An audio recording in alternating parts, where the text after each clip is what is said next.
Hello everyone. So I just want to start this video from one very motivational quotes. The expert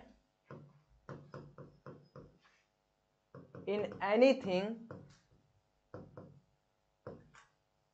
was once a beginner. ठीक है, तो आज के इस session में हम स्वागत करना चाहेंगे एक जाने माने सोशल एक्टिविस्ट श्री ब्रजभूषण मार्कंडे जी। स्वागत है सर। धन्यवाद। मैं आज डिजिटल स्टूडियो में हूं और डिजिटल बोर्ड भी है। एक 21 साल के आईआईटी के स्टूडेंट ने ऐसा कर दिखाया जिसका लोहा आज पूरे देश के लोग मान रहे हैं, विश्व के लोग देखते हैं। सौरभ मौर्य। सौरभ, स्वागत है आपका। धन्यवाद और सर। अभी आईआईटी आप बीएचयू में अभी आपका कंप्लीट नहीं हुआ, तीसरा वर्ष है ना? जी सर, तीसरा वर्ष। सौरभ ने प्रथम वर्ष में ही सोचा कि हम क्यों ना ज्ञान बांटें। ज्ञान बांटना है, एक लोग ऐसे मजाक में भी बोल रहे हैं कि ज्ञान बोलते हैं लोग, ज्ञान बांट रहा है, फला ज्ञान बांट रहा है। हमारे अग्रज कमल टावरी साहब इसका प्रयोग कई बार करते हैं, जो भारतीय प्रशासनिक सेवा के अफसर रहे हैं। तो सौरभ ने शुरू किया और आज रैंकर्स नाम से एक बड़ा इनका प्लेटफार्म है जिसमें 2 दर्जन कम से कम लोग पढ़ा रहे हैं। जी सर, 2 दर्जन मतलब यानी कि 25 से 30 लोग हमारे यहाँ कार्यरत हैं। हमारी 3-4 ऑफिसेज चलती है सर, बनारस में 2, गाजियाबाद में, भोपाल वगैरह में, सब कुछ हमारे ब्रांचेस फैले हुए हैं। कैसे दिमाग में आया 21 साल में कि हमें शुभ लाभ भी कमाना चाहिए, पढ़ना भी चाहिए, पढ़ाना भी चाहिए और लोगों को लाभ भी मिले और हमें भी आर्थिक पक्ष हमारा मजबूत हो। ऐसे कैसे मन में आया? शुरुआत में सर जब मैं क्लास 12th में था तो उस समय आर्थिक स्थिति थोड़ी सी खराब थी, तो लोगों के यहाँ जाके कोचिंग पढ़ाना। मैं क्लास 12th में था और मैं क्लास 12th के बच्चों के यहाँ, आप बनारस में जानते होंगे विद्याश्रम स्टार ट्यूशन ब्यूरो करके ऐसे छोटे छोटे कोचिंग हैं जो आपको 1500-1600 की आर्थिक मदद के हिसाब से कराते हैं। तो मैं स्टार्टिंग वहाँ से किया था और धीरे धीरे वहाँ से मेरा रुचि वहाँ पे डेवलप हुआ कि मुझे पढ़ाना चाहिए, और फिर 2018 में मैंने इस कंपनी की शुरुआत की।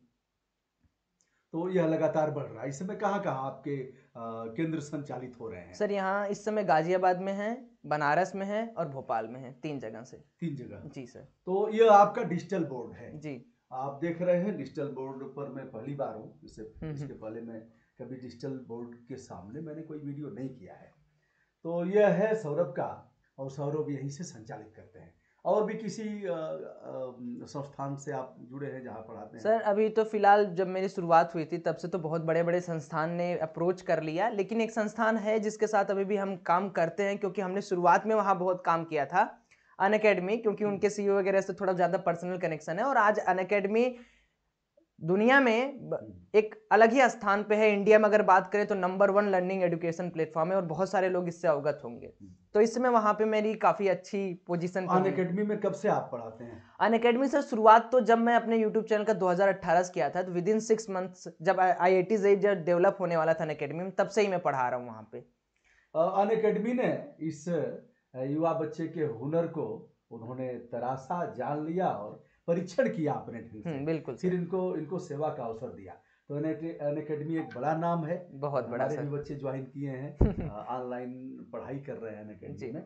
तो सौरभ, क्या पढ़ाते हैं आप? सर मैं फिजिक्स पढ़ाता हूँ IIT JEE वाले बच्चों के लिए, जो बच्चे अच्छा, क्लास आईआईटी और जेईई वाले जी जी बच्चों को। जो बच्चे क्लास 11-12 में पढ़ के एक सपना देखते हैं इंजीनियरिंग कॉलेज में जाने के लिए, बीटेक करने के लिए, मैं उनको शिक्षा देता हूँ और उन्हें पढ़ाते हैं जी। डिजिटल बोर्ड पर। हाँ। तो ऑनलाइन क्लासेस चलते होंगे? हाँ सर, सारे ऑनलाइन क्लासेस चलते हैं। इसी साल हम लोग ऑफलाइन में भी मूव थोड़ा कर सा रहे हैं। पढ़ा के इस पर बताइए, कैसे क्या सिस्टम है, कहाँ से इसको सर गवर्न करते एक्चुअली हैं? क्या है, ये एक तो यह है कि आपका एक यह है कीबोर्ड बोलते हैं इसे ना? जी, कीबोर्ड।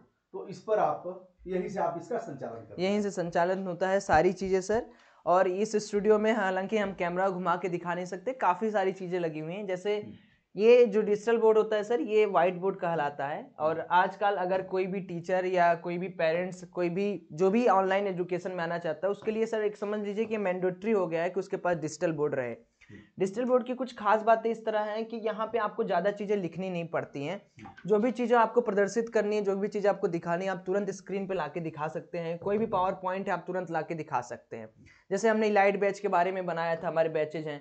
अब कोई भी चीज़ें हमें पढ़ानी हो तो देखिए यहाँ पे हम लोग पहले से ही कंटेंट बना लेते हैं। हमारी एक टाइपर टीम है जो टाइप करके इन सब कंटेंट्स को जुटाती है, बनाती है, और हमें पढ़ाना रहता है तो हम डायरेक्टली यहाँ से सारी चीज़ों को पढ़ा सकते हैं। बच्चा और पेरेंट्स सभी लोग इससे काफी कनेक्ट हो पाते हैं। कुछ पढ़ा के दिखाइए। हाँ सर, बहुत सारी चीजें हैं, जैसे अगर आप कहें तो मैं फिजिक्स थोड़ा सा पढ़ा के दिखाई दे रहा हूँ सब लोग को। ये सर नॉर्मल व्हाइट बोर्ड है, जब क्योंकि इसके पहले मैथ का कंटेंट था, तो क्योंकि मैं फिजिक्स का अध्यापक हूँ तो फिजिक्स पढ़ाऊंगा। तो फिजिक्स में एक बड़ी प्यारी सी टॉपिक है सर, रिलेटिव वेलोसिटी। यानी अगर आपको कुत्ते ने दौड़ाया है ना, तो आप कुत्ते से किस तरह भागोगे कि आप कुत्ते से बच जाओगे। या फिर अगर कभी किसी बारिश के मौसम में आप चल रहे हो रास्ते पे और आपने छाता लिया, अचानक में बारिश हो रही, तो आप अपने छाते को किधर होल्ड करोगे ताकि आप बारिश से बच जाओ। सौरभ, दो प्रकार के कुत्ते हैं जी। एक तो जातिगत हैं, दूसरे स्वभावगत हैं। स्वभावगत से विपरीत चलो जातिगत कुत्ते उनका कोई स्वभावगत वाले का कोई उनको जान नहीं पाएंगे। उनका कोई सर भरोसा नहीं है। इस कुत्ते के बारे में तो जानकारी हो जाएगी कि ऐसे ऐसे कर रहा है, मोटरसाइकिल आएगी तो तेजी से दौड़ेगा, बिल्कुल नहीं कब सड़क पर आ जाएगा। हाँ। लेकिन जो स्वभावगत हैं उनका कोई इलाज नहीं, जान पाना बड़ा मुश्किल है। कुछ हंसी मजाक होते रहना चाहिए। तो सर रिलेटिव वेलोसिटी ऐसी होती है कि जैसे अगर आप ट्रेन में बैठे हुए हैं, अभी आप थोड़ा सा कनेक्ट कर पाएंगे जो भी आपके ऑडियंस है। ट्रेन में आप बैठे हुए हैं, आपकी ट्रेन चल रही है, जो रास्ते पे खड़ा हुआ, जो प्लेटफॉर्म पे खड़ा हुआ व्यक्ति होगा, उसे ये लगेगा कि ट्रेन के अंदर वाला व्यक्ति भी चल रहा है। लेकिन एक्चुअल में आप तो बैठे हो ट्रेन पे, आपके साथ विराजमान कोई और पैसेंजर ट्रेन की सीट पे होगा तो आपको लगेगा कि आपके साथ वाला पैसेंजर भी रेस्ट पर है, लेकिन एक्चुअल में बाहर वाले को नहीं लगेगा। यही होता है सर रिलेटिव वेलोसिटी का मतलब। यानी अगर मान लीजिए किसी ए आदमी की एब्सोल्यूट वेलोसिटी va है, वेलोसिटी सर एक वेक्टर क्वांटिटी होता है, और बी अगर मान लीजिए किसी भी व्यक्ति का वेलोसिटी एब्सोल्यूट vb है, अगर हमें इस वेलोसिटी के अकॉर्डिंग इसको देखना है, जैसे कहते नहीं है सर कि इसके रिफरेंस में देखेंगे कि चुनाव उत्तर प्रदेश में हो रहा है, उत्तर प्रदेश के रिफरेंस में बिहार जीतेगा हारेगा, आंकड़े लगाते हैं ना किसी चीज को रिफरेंस मान के कि भाई यहां से हमें आंकड़े लगाने। तो अगर हमें velocity of A with respect to B चाहिए, इसी को रिलेटिव वेलोसिटी बोलते हैं। यानी बी की वेलोसिटी ए के रिफरेंस में हमें चाहिए, तो इसका फॉर्मूला बन जाता है sir absolute velocity of A minus absolute velocity of B. चलिए, इस क्लास में हम लोगों ने ये सब जाना और मैंने कई सारे पॉलिटिकल मुद्दे भी जोड़ दिए इससे, तो शायद आसानी होगी सभी लोगों को दोस्तों, कभी कभी लगता है ना कि हम लोग विषयांतर हो रहे हैं, लेकिन बीच बीच में कुछ हंसी मजाक कुछ इस तरह का होना चाहिए, व्यक्ति ऊब जाता है। बिल्कुल सर। तो बीच बीच में आप भी ऐसे करते क्लासेस में तो मैं हमेशा सर मजाक मस्ती करता हूँ, ताकि एक घंटे 1.5 घंटे अगर बच्चा पढ़ रहा है उसमें 10-5 मिनट मजाक मस्ती के लिए पूरा डेडिकेटेड हमारी क्लासेस में रहता है। यदा कदा यह चीजें होनी ही चाहिए। जी सर। सौरभ, कुछ बच्चे ऐसे हैं जो सुसुप्त हैं, बिल्कुल, जैसे दबे दबे हैं, और उनके मन में लगता है कि यार हम तो नहीं कर पाएंगे। एक फिल्म हमने देखा, बड़ा अच्छा था इस मामले में, छोटे बच्चों की अगर बात किया जाए, आमिर खान की तारे ज़मीन पे जी। तो उस फिल्म से बहुत कुछ सीख मिलती है कि हम बच्चे के बारे में कैसे जानेंगे। आपके पास तो उस तरह के बच्चे हैं नहीं?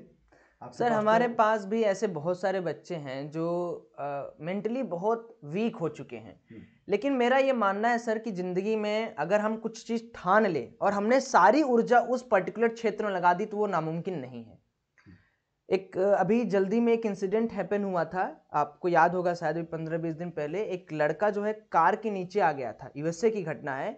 अब उसकी माँ उस बच्चे को निकालने के लिए कार तक उठा दी है, तो उतनी एनर्जी उतना आया क्यों? क्योंकि उसने ठान लिया था कि मेरा बच्चे को कुछ नहीं होना चाहिए, उसके अंदर तुरंत उतनी एनर्जी आ गई, जबकि वो 20 किलो भी नहीं उठा पाएगी। तो सोचिए, उसने 1 टन का वो उठा दिया कार। तो ये सर होता क्या है कि अगर हम अपने आप को ठान ले कि नहीं, मुझे मेंटली प्रिपेयर करके पढ़ाई करनी है, मेंटली मुझे ये काम करना, कोई भी कार्य हो, अगर हमने पूरी ऊर्जा उसमें झोंक दी, कोई काम असंभव नहीं है, मुझे जहां तक लगता है। नेपोलियन बोनापार्ट ने कहा था कि असंभव शब्द तो मूर्खों और कायरों के डिक्शनरी में मिलता है। जी बिल्कुल। फिर उसने कहा यदि मेरी चलती तो मैं असंभव शब्द को डिक्शनरी से निकाल देता। तो मुश्किल नहीं है कुछ भी, मुश्किल कुछ भी नहीं है सर। उमराव जान यहीं दफन हुई थी, पता है कि नहीं? नहीं सर, इतना कभी जाना ऐतिहासिक जानना। उमराव जान एक बड़ा नाम है, उमराव जान के नाम से फिल्म भी बनी है जिसमें रेखा ने रोल किया है संभवतः। उसके कई मुजरे हैं, बहुत अच्छे हैं। दिल चीज क्या है आप मेरी, जैसे कभी संगीत में आनंद लेते हो कि नहीं? हाँ सर, संगीत तो वगैरह सुनता हूँ, लेकिन अब आप भी जान रहे हैं कि आज की जनरेशन में कैसे संगीत चलते हैं। किंतु इस भाग दौड़ के जीवन में माना कि व्यस्तता है जी, ठीक है, बहुत व्यस्तता है, अकेडमी से लेकर के अपना कोचिंग और यह बड़ा संस्थान, इस उम्र में भाग दौड़ यह सब है, लेकिन क्या यह नहीं लगता कि प्यार से भी जरूरी बहुत काम है? सर प्यार काम सब कुछ नहीं आदमी बिल्कुल है के सर, लिए। लेकिन तो ऐसे समय में कैसे हो पाता है, जैसे कभी मूवी देखने का, यद्यपि मैं भी नहीं कर पाता, मैं केवल ज्ञान बांट रहा हूँ लेकिन कभी संगीत का, कभी कुछ तबले की थाप, और कभी सारंगी, कभी कुछ इस तरह का कोई वाद्य यंत्र आता है कि नहीं? सर पहले तो सीखा था मैं, जब मैं क्लास 10th वगैरह में था तो तब तबला बजाना सीखा था। अब तो पूरी तरह से कहाँ गए वे दिन? कहाँ गए वो दिन। हालांकि अब तो इतना ज्यादा रिस्पॉन्सिबिलिटी और प्रेशर है लेकिन कि उसमें भी कभी कभी उसको फिर से मैंने टाइप सीखा था, तो मुझे पता है, जैसे कोई पूछेगा कि ए किस पर आएगा तो मैं बताऊंगा इस नहीं, पर, मैं टाइपिंग सी मैंने भी किस पर सीखा आएगा था। तो बताऊंगा इस पर, और पूछेंगे हिंदी में झ झ तो झ इस पर आएगा, ठीक है, और क इस पर आएगा, ठीक है, इस जी उंगली पर आएगा, ऐसे ही है, जो इस पर आएगा। तो मुझे पता है, जैसे वह टंकड़ वाले पर सीखा था, बाद में कंप्यूटर पर भी मैं खूब धड़ल्ले से, तो इस तरह से इसकी भी जरूरत है कि कभी कभी।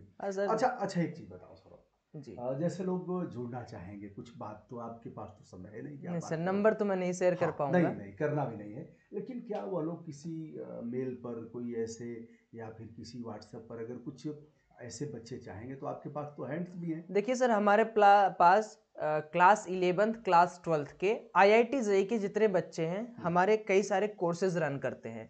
हम उनको फुल ईयर कोर्स भी देते हैं, हम उनको टेस्ट सीरीज भी कराते हैं, हम उनको क्रैश कोर्स भी देते हैं। अगर कोई बच्चा इंटरेस्टेड है उन सभी चीज़ों के लिए, तो एक हमारी कंपनी का नंबर है जिसको मैं यहाँ पे डिस्ट्रीब्यूट कर दे रहा हूँ, ताकि अगर कोई भी पेरेंट्स या कोई स्टूडेंट्स रीच आउट करना चाहे उस नंबर पे तो आसानी से कर सकते हैं। 7408916904, ये हमारी सर कंपनी का नंबर है। आप अगर किसी भी पेरेंट्स को इस जरूरत पर पड़ती, बात करेंगे, लोग व्हाट्सएप करेंगे सर ज्यादा करके व्हाट्सएप ही करें, क्योंकि बात बहुत कम हो पाएगी। हाँ। व्हाट्सएप करेंगे क्वेरीज, आपको रिप्लाई पक्का मिल जाएगा। मिलेगा। जी तो बिल्कुल इस तरह से लोग अगर पूछना चाहें हम्म। और आपके साथ जुड़ना चाहें, मतलब जैसे अध्ययन अध्ययन अध्ययन करने के लिए सर ये भी है, और अगर आप अध्ययन करना चाहते हो हमारे यूट्यूब चैनल से भी जुड़ सकते हैं, रैंकर्स जेईई ये चैनल का नाम है। आप इससे भी पूरी तरह से जुड़ सकते हैं। यहाँ भी सही सारे सर फ्री क्लासेस चलती है, और हम लोग सर वो क्लासेस देते हैं जो सबसे टॉप है। इस यूट्यूब चैनल पर कितना, जैसे अभी तक सर 1,86,000 सब्सक्राइबर अभी इस पे हो तो चुके हैं। मतलब सिल्वर प्ले बटन आ चुका है, सिल्वर क्रिएटर अवार्ड आपको मिल चुका है। बिल्कुल सर। अब प्रथम पादान पर सौरभ पहुंच चुके हैं और अब मिलियन की तैयारी है। बिल्कुल सौरभ की दौड़ अच्छी है, मतलब अच्छी दौड़ से अभिप्राय कि बच्चे देखते हैं, बच्चे पढ़ते हैं, तो यह दौड़ जल्दी पूरी कर लेंगे जी सर। और जल्दी से फिर मिलियन होगा, मिलियन के बाद और भी आगे बढ़ेंगे, तो फिर वह गोल्ड वाला आएगा। बिल्कुल उसकी सर। इच्छा है ना कि जल्दी आ जाए। बिल्कुल सर, आशीर्वाद रहे आप लोगों का। और मेरे भी 6 लाख होने वाले हैं, यद्यपि मैं कहता नहीं हूँ, कह नहीं पाता हूँ, हेजिटेशन होता है। नहीं सर, कहना चाहिए, हमसे जो प्यार करता है उससे बिना मांगे भी मिल जाए तो ज्यादा बढ़िया है, लेकिन कभी कभी जताना भी पड़ता है। लेकिन बिना मांगे भी लोग दे देते हैं, लेकिन लोग बताते हैं कि बच्चा जब चिल्लाएगा तभी माँ दूध पिलाएगी। बिल्कुल, इसके तो पहले इसीलिए इस चैनल को भी सब्सक्राइब जरूर करिए। मैं कह दे रहा हूँ आपको एजिटेशन हो रहा है तो। धन्यवाद। तो सौरभ के लिए हमारी संपूर्ण शुभकामनाएं। आपके घर भी बच्चे हैं तो बच्चों को आप इस दिशा में लगाइए। और सौरभ, एक अंतिम बात जी, कुछ प्रांतों में हमने देखा है, जैसे देश के अधिकांश हिस्सों में घूमने का अवसर मिला, फॉरेन में तो केवल भूटान और नेपाल 2 जगह गया हूँ, आगे जाऊँगा। तो मैंने देखा है विशेष रूप से गुजरात, पंजाब और ऐसे कुछ प्रांतों के बच्चे जैसे 18 साल हो गए तो उन्हें वह स्वतः स्फूर्त वह अपने धंधे व्यवसाय में लग जाते हैं। जी, माता पिता भी छोड़ देते हैं कि आप स्वयं अर्जित करो, अपनी पढ़ाई करो, अपना धंधा व्यवसाय स्थापित करो। जी, और उधर के बच्चे अधिकांश विदेशों में भी चले जाते हैं। बिल्कुल। तो क्या यह नहीं लगता कि जैसे 18 का होते होते माँ बाप थोड़ा कम करें और बच्चे इस तरह से स्वयं उपार्जित करें? सर देखिए, जहाँ तक बात है, ये एक राइट डिसीजन भी है कि अगर जल्दी उम्र में आपको सेल्फ रिस्पॉन्सिबिलिटी पता चल जाएगी तो बहुत ही अच्छा रहेगा। मुझे लगता है सर कि अगर जैसे मैं भी 19 साल से इस कंपनी की स्थापित की, आज मेरी उम्र 21 साल होगी, 3 साल में मैंने बहुत सारी चीज़ें अचीव कर ली और बहुत कुछ अचीव करना भी है, मोटिवेशन भी है। अगर मैं यही 19 साल में नहीं स्टार्ट करता तो 26 साल 25 साल में कि कॉलेज पूरा हो जाए फिर स्टार्ट करो, तो वो आलसपन आ जाता है। तुरंत रिस्पॉन्सिबिलिटी आ जाएगी, चलो 20-25 लाख की नौकरी कहीं पा जाते हैं, वही करते हैं। तो वो चीज़ें सर, अगर बच्चा स्टार्टिंग से ही 18 साल से सेल्फ डेवलपमेंट करके अपने काम के प्रति रुझान दिखाने लगे तो बहुत ही अच्छा होगा। और मुझे लगता है कि बहुत सारे पेरेंट्स के करना चाहिए, लेकिन पेरेंट्स सर होते हैं ऐसे कि मेरा बच्चा है, उसको देख के बढ़ेगा, पड़ोसी का बच्चा डॉक्टर है तो वो भी डॉक्टर बनेगा। अच्छा सौरभ, एक चीज हमने देखा, जैसे जब तक हम अपने बच्चों पर हम्म छतरी लगाए हुए हैं, हम्म। तब तक बच्चे भी अपना कि ठीक है पापा छतरी लगाए हैं ना, छतरी हटाओ, बच्चे अपने छतरी का इंतजाम कर लेंगे।